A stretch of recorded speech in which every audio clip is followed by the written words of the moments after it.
Hey guys, this is video number 2 of my classroom management series, and today we will be talking about rules and expectations. Rules and expectations are so important in order for you to have good classroom management. So before I dive into my rules and expectations in my classroom, I kind of want to share a little bit about my class just so you guys can get an idea of why I chose the rules and expectations that I did and why I am kind of pretty strict with those, especially this year in 3rd grade. If you haven't watched my 3rd grade journey vlog, I will link that in the description below. It kind of goes a little bit more in depth as to how I got the job in 3rd grade and why I went from kindergarten to 3rd grade. Currently, I have been with these students for about a month and a half. I started with them in the middle of November in 2016, and it has been quite the journey. I want to say right up front that my kids have shown a lot of improvement, but I will say that it was not easy. So as a lot of you probably know, there was a teacher at the beginning of the year who ended up resigning, and there were just a lot of substitutes in and out of this classroom from, I believe it was the end of September to the middle of November when I took over. So those kids really just didn't have any consistency, and it really took a toll on their behavior in the classroom. And if you think about it, when you have that many different teachers coming in and telling you that they expect something different, it's really hard for those kids to kind of get a sense of what is expected when they come to school. So of course there are going to be more misbehaviors. Those subs did a wonderful job while they were in there, but again, those kids just really didn't have that consistency. So I had the opportunity to go ahead and observe this classroom before I decided to jump in to continue with those students for the rest of the year. And when I stepped in for the very first day that I stepped in to observe, there was a child going, "Everybody hates me, everybody hates me, everybody hates me." That was the first thing that I saw when I stepped into this classroom.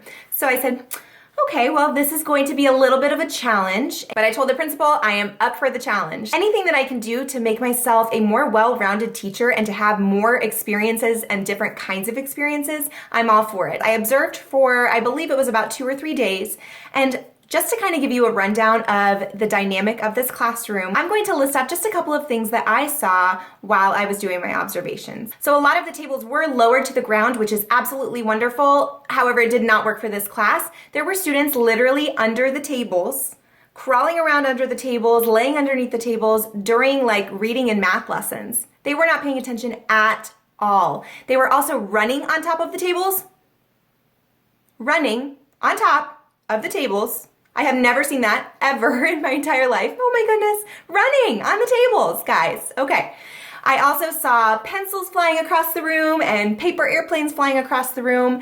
Their work areas were just not neat and tidy like I expect my kids to have their work areas. There were papers and Ziploc bags and pencil shavings all over their tables, books and crumpled up papers, and you name it, it was covering their tables. When my classroom tour video goes up, you will actually see a picture of what the classroom looked like before. From my observations, and I don't know, it could have been different on other days, I just want to throw that disclaimer in there. But from my observations, I saw that they did not wipe their tables at the end of the day. They did not stack their chairs at the end of the day. They did not clean up their work area at the end of the day. The classroom was just almost chaotic. The classroom was just left so messy at the end of the day, and that is not how my brain works. The walls were also just covered with all kinds of stuff. Nothing went together, and there was a lot of stimulation. And mind you, I believe 6 or 7 students on IEPs. So it was really difficult for those students in particular to kind of focus and learn. As you can tell, I had my work cut out for me, and I knew that it was going to take some blood, sweat, and tears. Well, maybe not blood, but it did take some sweat and tears, I tell you what. I look calm and collected now, but trust me when I say that, guys, that was really tough, and I wanted to make that change. I was determined to make a change in that classroom. I knew I could do it, and I did it, and it was not easy. But guys, it has been so rewarding, so I wanna go ahead and share with you some of my rules and expectations that I put forth to kind of turn that classroom around. I introduced my rules and expectations in little baby steps, so whether you're starting at the beginning of the school year and watching this video, or jumping in mid-year like I'm doing this year, just start small. Don't overload the kids with rules and expectations all at once. Introduce the most important rule or expectation for that day, and focus on it that day, and have your kids practice. Then the next day, introduce your second rule and have them practice.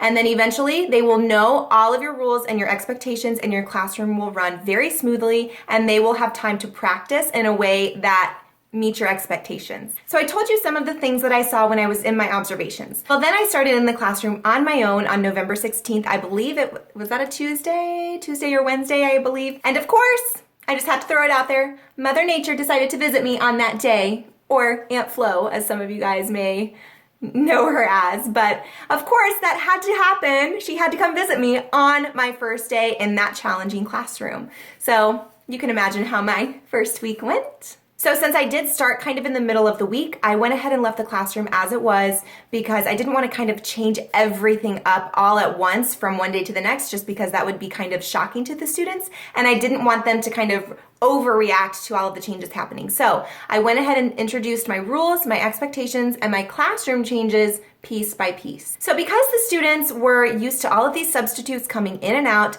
these are some of the things that I experienced over my first couple of weeks in that classroom. Running in the hallway, screaming in the hallway, kicking doors, kicking lockers, kicking trash cans, pushing papers off of the tables, throwing baskets, throwing Hot Wheels cars, throwing pencil boxes, pushing each other, hitting each other, going to ISS, bullying, things like, "You're the mean teacher." And that is just to name a few. As you can see, I definitely needed some rules and expectations put into place right away. I've never been called the mean teacher.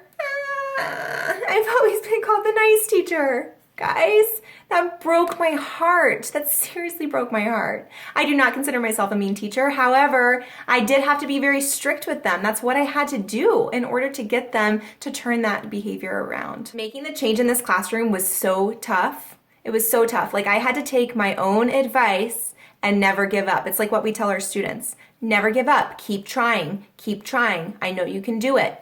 I kept having to tell myself those things because, guys, it was really hard. And they're children. I just had to keep telling myself, these are children. They need the structure. They need you. They need you. Obviously, something is going on at home. Something is going on in their life of some sort. You don't know what kind of battle they're fighting. You just have to remember that your job is to be there for those kids and be supportive and loving and teaching them how to resolve those conflicts, how to respect one another, how to be responsible, and how to be safe. That is my job. Let's dive into some of the rules and expectations that I really had to put into place so that these kids could turn it around and help make our classroom a safe, calm, learning environment. I know that you guys probably hear it all the time to have your students make the rules, but because of my current situation, I did not allow my students to make the classroom rules because who knows what those rules would have looked like. So when I pick the kids up first thing in the morning, we go immediately to our lockers, and that's where I give them their high fives, their hugs, hey, let's have a great day, and then it's time to learn. So once their jackets are put away, we line back up, and then we head to the breakfast line. The breakfast table is right in front of our classroom, so it actually works out perfectly because when the students are going through the breakfast line, I am already waiting at the classroom door by the time they get into the classroom. That way I can still monitor the students that are still getting their breakfast and the students that are already in the classroom. My expectation for the students is for them to come in quietly. It doesn't matter if it's during breakfast time, first thing in the morning, or when we're coming back from specials or coming back from lunch. It doesn't matter what time of the day it is. If you don't come in quietly into the classroom, you go back out and try it again. That's just how it is. One of our classroom rules is that you have to be ready to learn when you step in that classroom door. I actually purchased a classroom rules poster from Amazon, and I'll go ahead and show it to you now. So these rules include do your best, be ready to learn, eyes forward and listen, raise your hand, be respectful, say please and thank you, share and take turns, keep hands to yourself, follow directions, try new things, believe in yourself, work hard, and have fun.